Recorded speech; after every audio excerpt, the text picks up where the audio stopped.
La somme théologique de saint Thomas d'Aquin, première partie, question 24, article 2. Le livre de vie ne regarde-t-il que la vie glorieuse des prédestinés ? Nous devons toujours le redire, le livre de vie est la notice de la prédestination.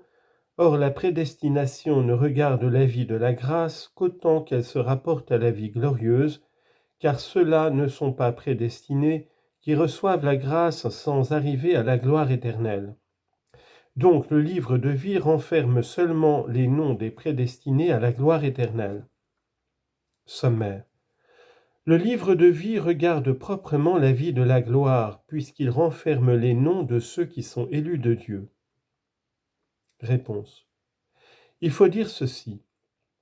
Le livre de vie, nous devons toujours en revenir à ce principe, est l'inscription, la liste ou la notice de ceux qui sont élus à la vie éternelle.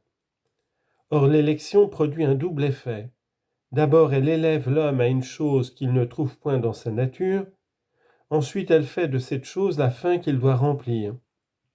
Ainsi, à ce dernier égard, le soldat est élu, enrôlé, non pour être armé, mais pour combattre, car c'est ici la mission de la milice.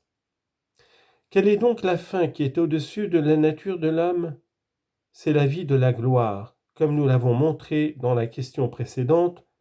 Donc cette vie constitue l'objet qui forme le contenu du livre des justes. Première objection.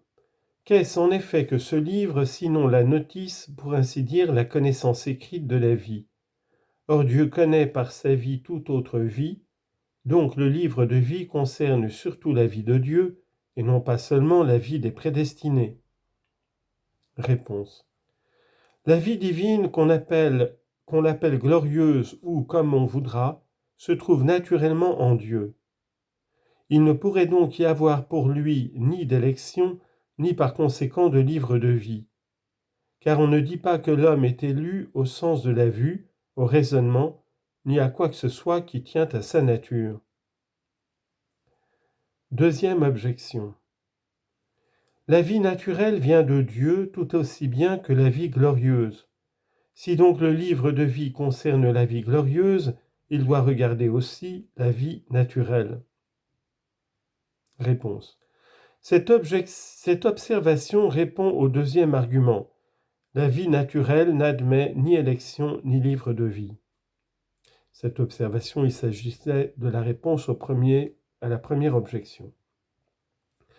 Troisième objection.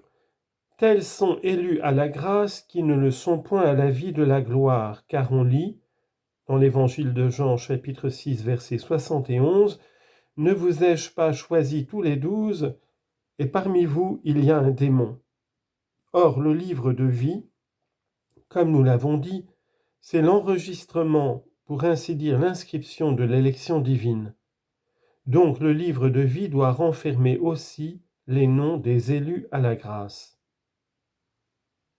Réponse. La vie de la grâce n'est pas la fin de l'homme, mais le moyen d'y parvenir. Si donc la grâce est un objet de l'élection, c'est qu'elle doit conduire à la gloire. Et voilà pourquoi l'on ne dit pas élu purement et simplement, mais avec restriction, ceux qui reçoivent l'assistance divine sans obtenir le salut.